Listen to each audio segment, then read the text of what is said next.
Well, hello everybody, my name's Ollie Bray and I'm a head teacher here in Scotland, and welcome to this e-learning MOOC from the European SchoolNet Academy, which is on developing digital skills in your classroom.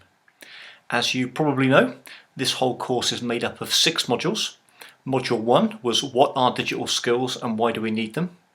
Module 2, how to use digital resources and content.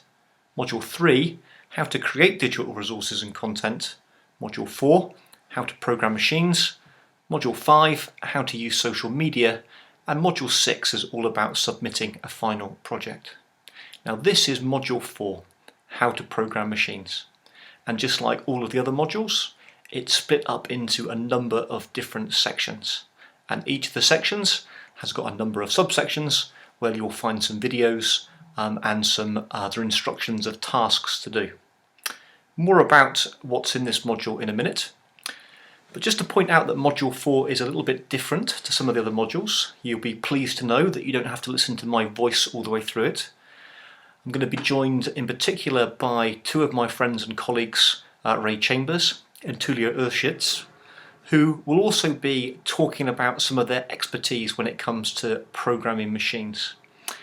This module as well also links to some of the other MOOCs that are available via the European SchoolNet Academy, and we're going to be repurposing some of the content. So, what are you going to learn about? This is really a unit about digital exploration.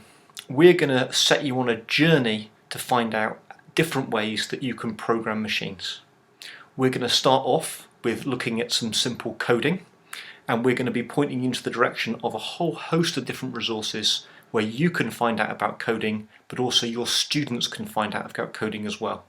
This hasn't necessarily got to be taught. You might also choose to develop a self-organized learning system where students could teach them themselves, as long as you point them in the right direction. We're going to be having a think about app development, and as well as looking at some of the tools that you might use or your students might use to develop apps, we're also going to be introducing you to several toolkits to take you through the process, in particular the thinking process of why you would want to design an app in the first place. We're going to have a little look at educational robotics. This is going to include some of the resources from Lego, but also some other resources which are perhaps more aimed at early years educators and early primary school educators.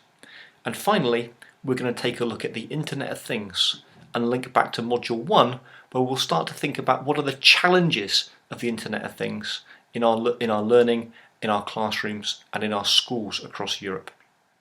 So, this is a unit about digital exploration, and in particular with this unit, more than any of the other units on this course, this is where you need to be reaching out to some of your colleagues across Europe to point them in the direction of resources that you found and that you know work in your classrooms and also work within your own individual education systems.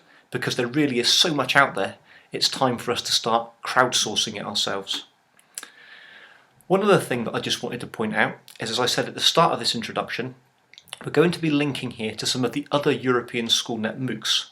Even though these MOOCs are no longer running, all of the videos are still available on the European SchoolNet Academy YouTube channel. And I would encourage you to go in there and have a look so that you can actually discover these resources for yourself.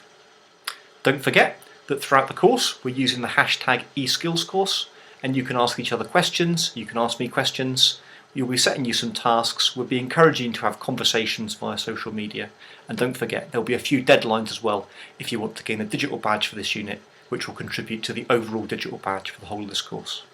Okay, let's get started. I'll see you in the next video, which is all about coding.